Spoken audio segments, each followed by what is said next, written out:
अब आ जाते हैं अपन फेज डायग्राम में। यार basically different type of phase diagram, ठीक है। सबसे पहला हमारा देखिए फेज डायग्राम जो है इसको तीन तीन टाइप में क्लासिफाई किया गया है। नंबर 1 है, फर्स्ट है urinary phase diagram, urinary phase diagram. दूसरा है number 2 binary phase diagram, number 3 ternary phase diagram. अब ये होता क्या है यूनिनरी, बाइनरी और टर्नरी फेज डायग्राम? जैसे कि हमने देखा था जब आप अगर हम वाटर की बात करते हैं, जब हम वाटर को क्या करते हैं, हीट करते हैं, हीट करने से क्या होता है, वो वेपर्स में कन्वर्ट हो जाता है, ठीक है। तो इसका आप लोगों ने डायग्राम पढ़ा होगा, फेज डायग्राम पढ़ा होगा, जिसमें कि आप देखते हैं कि जब हम हीट करते हैं तो किस तरह से धीरे धीरे करके, आप लोगों ने बेसिक मैकेनिकल इंजीनियरिंग में चीज पढ़ी होगी, जब हम वाटर को हीट करते हैं तो वो किस तरह से उसका फेज चेंज होता जाता है, ठीक है। तो यूनिनरी का मतलब होता है सिंगल कंपोनेंट, जहां पे सिंगल कंपोनेंट होंगे या सिर्फ एक कंपोनेंट होगा, तो उस तरह के उस तरह के डायग्राम को हम फेज डायग्राम को क्या कहेंगे, उस तरह के फेज डायग्राम कहते हैं यूनिनरी फेज डायग्राम, जिसमें कि एक सिंगल कंपोनेंट होगा, ठीक है। बाइनरी में क्या होंगे, यहाँ पे दो कंपोनेंट होंगे, या फिर हम कह सकते हैं दो मेटल्स का हम एलॉय बनाने की कोशिश करेंगे। और टर्नरी में 3 कंपोनेंट्स होंगे, और जितने ज्यादा आप कंपोनेंट बढ़ाते जाओगे उस तरह से डायग्राम का स्ट्रक्चर चेंज होता जाएगा। तो फेज डायग्राम जो बेसिकली तीन तरह से क्लासिफाई किया गया, यूनरी, बाइनरी और टर्नरी। तो नंबर 1 में it is plotted as a pressure on a vertical axis and temperature on the horizontal axis. जब आपने पढ़ा होगा वाटर का फेज डायग्राम, तो यहाँ पे आपने देखा था प्रेशर था और टेम्परेचर था। आप लोगों ने पढ़ा होगा बीएमई में, प्रेशर और टेम्परेचर पे किस तरह से ग्राफ इस तरह से चलता है पानी का, ये वाटर का फेज डायग्राम आप पढ़ चुके हो। दूसरा है आपका, हमने प्योर आयरन का भी देखा था, ठीक है। बाइनरी में क्या होगा, it is plotted as a temperature on vertical axis and alloying composition on the horizontal axis. तो अभी जो मैंने आपको डायग्राम दिखाया, जिसमें कि क्या था आपका, यहाँ पे टेम्परेचर था और यहाँ पे अलॉइंग कंपोजिशन था।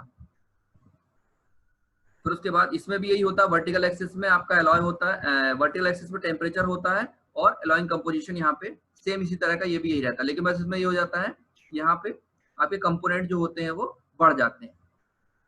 तो इस तरह से ये बेसिकली फेज डायग्राम ऐसे चलता है। अब देखिए यहाँ पे इस डायग्राम से आपको क्लियर होगा कि किस तरह से फेज डायग्राम होता है।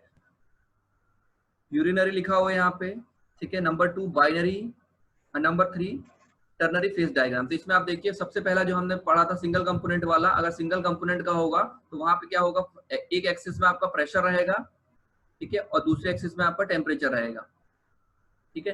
तो इसमें जो भी आपके पॉइंट्स आएंगे वो आपको सिंगल कंपोनेंट के लिए या बाइनरी कंपोनेंट्स के लिए होंगे।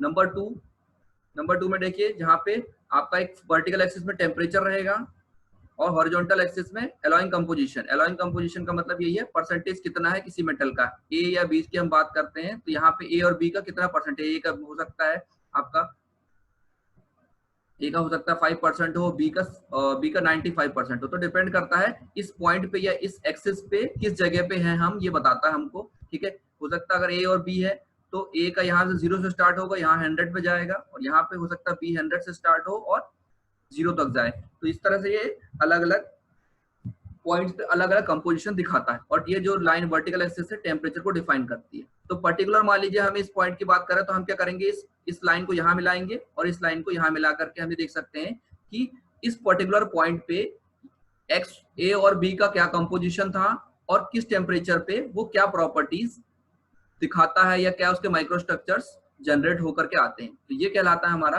Phase diagram for binary. और टर्नरी में क्या होगा, सेम वही चीज रहेगी, टेम्परेचर यहाँ पे रहेगा, यहाँ पे अलॉइंग कंपोजिशन, और जो है नंबर ऑफ मेटल्स जो है यहाँ पे बढ़ जाएंगे, मतलब एक पॉइंट पे नंबर ऑफ एटम्स बढ़ जाते हैं। नेक्स्ट मूव करते हैं। अब आ जाता है, अब इस फेज डायग्राम को समझने के लिए हमको कुछ चीजें समझनी पड़ेंगी, जैसे कि आपका सिस्टम हो गया, कुछ पॉइंट्स है जैसे कि आपका नंबर 1 सिस्टम, फिर उसके बाद फेज और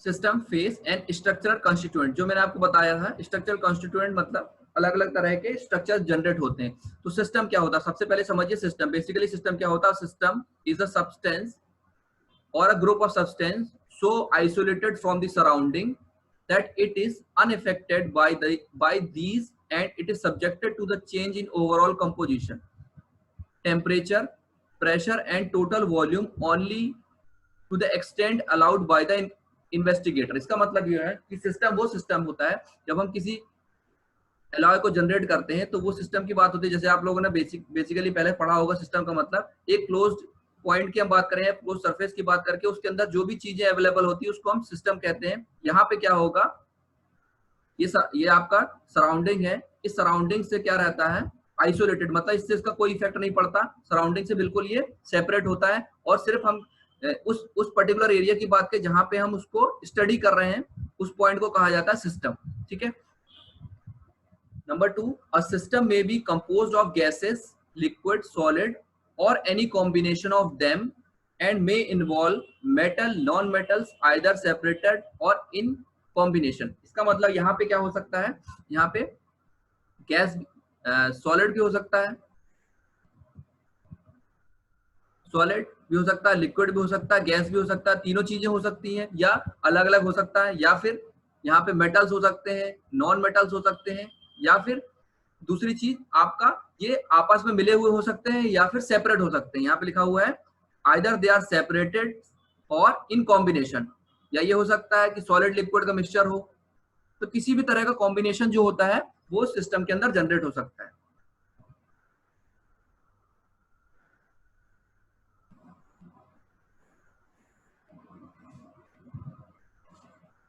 ठीक है। An alloy system is combination of 2 और more element forming alloy which are considered within a specific range of temperature, pressure and concentration. ठीक है। तो एलॉय में क्या होगा, दो या दो से ज्यादा कंपोनेंट्स उसमें एलिमेंट्स उसमें अवेलेबल होंगे। System is classified according to the number of composition that constitute the system. तो सिस्टम वही है, जितने ज्यादा कंस्टिट्यूट एलिमेंट होंगे उसके हिसाब से वो चेंज हो जाएगा, बाइनरी हो जाएगा, टर्नरी हो जाएगा, क्वाटरनरी सिस्टम हो जाएगा, और इस तरह से ये बढ़ता जाएगा। जितने एलिमेंट ज्यादा होंगे उतना ज्यादा ये चेंज होता जाएगा या बढ़ जाएगा, नाम चेंज हो जाएगा। अब आता है नंबर 2 आता है फेस। फेस का मतलब क्या होता है, फेस मतलब जैसे मैंने आपको बताया सॉलिड हो सकता है, लिक्विड हो सकता है, गैस हो सकता है, या फिर सॉलिड प्लस लिक्विड का मिक्सचर हो सकता है। ठीक है। लिक्विड प्लस गैस का मिक्सचर हो सकता है और गैस प्लस सॉलिड का मिक्सचर हो सकता है। तो इस तरह से हमारे, हालांकि मेटल्स में गैस नहीं आता है लेकिन सॉलिड प्लस लिक्विड का मिक्सचर ज्यादा आता है। ठीक है। तो इसी को कहा जाता है फेस, या किस फेस में वो अवेलेबल है या एग्जिस्ट करता है। ठीक है। In an alloy system the component may combine to form a homogeneous और कोएग्जिस्टिंग पोर्शन। एक जैसा मिक्सचर बनेगा। होमोजीनियस का मतलब होता है एक जैसा, दो एक जैसे एलिमेंट्स को मिला करके हम होमोजीनियस मिक्सचर बनाने की कोशिश करते हैं। Number next point, each portion having different composition and the property. Her point में क्या होगा, जैसे मैंने आपको डायग्राम में देखा, उस डायग्राम में हर पॉइंट पे जितने भी पॉइंट आएंगे वो हर पॉइंट पे डिफरेंट कंपोजिशन आएगा और हर एक स्पेसिफिक पॉइंट का स्पेसिफिक प्रॉपर्टी आपको वो देगा या अवेलेबल रहेगी पर्टिकुलर टाइप में। एग्जांपल में देखिए, अ लिक्विड पोर्शन में exist in equilibrium with the solid portion solution. ठीक है। These homogeneous physical distinct portion of the system are called phase. मतलब ये पर्टिकुलर टाइप के जो पॉइंट्स दिख रहे हैं इसी पॉइंट्स को हम फेस कहते हैं। हर पॉइंट पे एक अलग फेस होगा, इसी को पॉइंट्स, डिफरेंट टाइप के जो पॉइंट्स अवेलेबल है इनको कहा जाता है फेस। ठीक है। तो ये मैं आपको समझ में आ गया। Next point, in the above said example the liquid is one face and the solid solution in on another face. Liquid एक अलग फेस होगा और सॉलिड सॉल्यूशन अलग फेस होगा। सॉलिड सॉल्यूशन मतलब सॉलिड के साथ लिक्विड का मिक्सचर जहां आएगा उसको सॉलिड सॉल्यूशन कहा जाता है। A phase may be defined as any part of the portion of a chemical system which possesses a distinctive physical characteristics. It is limited by definite bonding surface and may conceivably by mechanically separated from the surrounding. Mechanically separated रहेगा, जैसे हमने ऊपर बताया system जो होता है वो क्या होता है, mechanically physically आपका सिस्टम से, आपका सराउंडिंग से सेपरेटेड होता है। सराउंडिंग से उसका कोई भी कनेक्शन नहीं होता है और इसमें डिफरेंट टाइप की केमिकल प्रॉपर्टीज होती है, फिजिकल प्रॉपर्टीज होती हैं और ये कंप्लीटली सराउंडिंग से सेपरेटेड होता है। सराउंडिंग से इसका कोई भी कनेक्शन नहीं होता। अब जाता है कंस्टिट्यूएंट स्ट्रक्चर। कंस्टिट्यूएंट स्ट्रक्चर जो होता है बेसिकली, अब आप देखिए यहाँ पे एक एग्जांपल लिखा हुआ है जो यहाँ पे एक एग्जांपल बना हुआ लिखा हुआ है, यहाँ पे देखिए एग्जांपल ग्रे कास्ट आयरन की बात कर रहा है यहाँ पे, ग्रे कास्ट आयरन। ठीक है, अभी हम डिटेल में पढ़ेंगे उसको। ग्रे कास्ट आयरन जो होता है, जब हम ग्रे कास्ट आयरन बनता है कंप्लीट कास्टिंग होने के बाद, जब ये कास्टिंग हो जाता है तो कास्टिंग होने के बाद जो डायग्राम आपको, जो आप जब हम माइक्रोस्कोप से देखते हैं तो ऐसा दिखता है हमको। एक कुछ पोर्शन आपको ब्लैक दिख रहा होगा, यहाँ पे देखिए कुछ पोर्शन आपको ब्लैक दिख रहा है ये, और कुछ पोर्शन आपको व्हाइट दिख रहा है। ठीक है, तो अगर हम जब इसको माइक्रोस्कोप से देखते हैं ग्रे कास्ट आयरन को, तो ये क्या होता है, ऐसा समझ में आता है कि व्हाइट पार्ट जो है वो फेराइट है, फेराइट मतलब आयरन। ठीक है, आयरन जब हम जब हम क्या करते हैं कास्ट आयरन बनाते हैं तो आयरन और कार्बन को मिलाते हैं। जो ब्लैक वाला पार्ट है वो क्या बता रहा है हमको, ग्रेफाइट, कार्बन मतलब ग्रेफाइट। ठीक है, तो जब हम देख रहे हैं तो आपको दो इसमें कंस्टिट्यूएंट दिख रहा है, एक दिख रहा है ब्लैक पार्ट, एक दिख रहा है व्हाइट पार्ट, और एक दिख रहा है आपको ब्लैक पार्ट और दूसरा पार्ट दिख रहा है आपको व्हाइट पार्ट। तो ये दोनों क्या है, कंस्टिट्यूएंट स्ट्रक्चर है। जब हम ग्रे कास्ट आयरन बना रहे हैं, ग्रे कास्ट आयरन जनरेट कर रहे हैं, तो इसमें दो आ रहे हैं, एक ब्लैक कंस्टिट्यूएंट स्ट्रक्चर आ रहा है और एक व्हाइट कंस्टिट्यूएंट स्ट्रक्चर आ रहा है। इसी को कहा जाता है कंस्टिट्यूएंट स्ट्रक्चर्स। ठीक है, the phase is an alloy in an alloy are not necessarily uniformly distributed throughout the structure. There are certain way in which these phases may be associated to form the structure. ठीक है, तो इससे आप diagram से समझ सकते हैं कि फेज का मतलब, कंस्टिट्यूएंट स्ट्रक्चर का मतलब क्या होता है। बेसिकली दो या दो से ज्यादा स्ट्रक्चर जनरेट होते हैं जब हम कास्टिंग बनाते हैं या जनरेट करने की कोशिश करते हैं। समझ?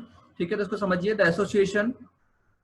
The association of the phases is in a recognizable distinct fashion may be referred to as the structure constituent. इसका मतलब ये है कि हम क्या करेंगे, फेस को, जो एसोसिएशन का मतलब आपस में मिल जाना, और फेसेस का आपस में जब मिल जाते हैं, अलग अलग तरह के फेस मिल जाते हैं, और क्या होता है, रिकॉग्नाइजेशन का मतलब होता है पहचानने लायक। जैसे अब हम पहचान पा रहे हैं यहाँ पे एक ब्लैक बन रहा है और एक व्हाइट कंस्टिट्यूएंट स्ट्रक्चर बन रहा है, तो ये अलग अलग होंगे, लेकिन अलग अलग होने के साथ साथ ये आपस में क्या होंगे, एसोसिएटेड भी होंगे, ये आपस में मिले हुए होंगे। तो इस तरह से हमारा ग्रे कास्ट आयरन जब बनता है तो इस तरह से दो कंस्टिट्यूएंट स्ट्रक्चर जनरेट होते हैं। Next point, it is customarily to call those parts of microstructure that have a clear identifiable appearance under the microscope. जब हम माइक्रोस्कोप से देखते हैं इसको, तो हमको क्या होता है, अलग अलग कंस्टिट्यूएंट स्ट्रक्चर जो है वो अलग ही अलग हमको दिखाई देते हैं by using a microscope. Example में देखिए, in grey cast iron white region और ब्लैक रीजन। ठीक है, तो ग्रे कास्ट आयरन होगा तो व्हाइट और ब्लैक रीजन क्या होंगे, ये दोनों क्या होंगे, कंस्टिट्यूएंट स्ट्रक्चर्स होंगे। ये क्या है, कंस्टिट्यूएंट स्ट्रक्चर्स है।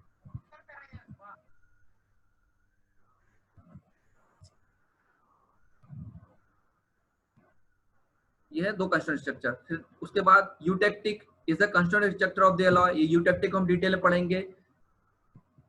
CuAl2, FeAl3 and MnAl3 are the constituent structure of aluminum alloy. जब एल्यूमिनियम अलॉय बनता है तो ये तीन चीजें बनती है, एक, दो और ये तीन कंस्टिट्यूएंट स्ट्रक्चर जनरेट होते हैं। फिर उसके बाद यहाँ लिखा हुआ नीचे pearlite, martensite and sorbite are mercury constituent structure of the steel. जब स्टील जनरेट होता है, जब हम स्टील बनाते हैं, स्टील बनाते वक्त क्या होता है, परलाइट बनेगा, फिर उसके बाद मार्टेनसाइट बनता है और सोरबाइट बनता है। तो इस तरह के बेसिकली अलग अलग तरह के हमारे कंस्टिट्यूएंट स्ट्रक्चर जनरेट होते हैं जब हम क्या बनाते हैं, कास्टिंग बनाते हैं या एलॉय बनाने की कोशिश करते हैं। तो बेसिकली यहाँ पे आपको समझ में आ गया होगा, फेज समझ में आ गया होगा, सिस्टम समझ में आ गया।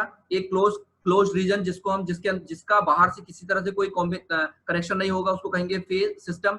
उसके बाद अंदर उस सिस्टम के अंदर बहुत सारे फेज जनरेट होंगे, सॉलिड होगा, लिक्विड प्लस सॉलिड होगा, या कंप्लीटली सॉलिड होगा, या इनके कॉम्बिनेशन हो सकते हैं कुछ भी। ठीक है, इसी को कहा जाएगा फेज। और उसके बाद माइक्रो कंस्टिट्यूएंट स्ट्रक्चर का मतलब होता है, या स्ट्रक्चर कंस्टिट्यूएंट का मतलब होता है उस पर्टिकुलर सॉलिडिफिकेशन के बाद या अंडर सॉलिडिफिकेशन या under melting process specific point पे, जैसे यहाँ दिख रहा है आपको, हो सकता है इस पर्टिकुलर पॉइंट पे कुछ बन जाए, इस पर्टिकुलर पॉइंट पे कुछ बन जाए, इस पर्टिकुलर पॉइंट पे कुछ बन जाए, तो उसको कहा जाता है कंस्टिट्यूएंट स्ट्रक्चर या स्ट्रक्चर कंस्टिट्यूएंट।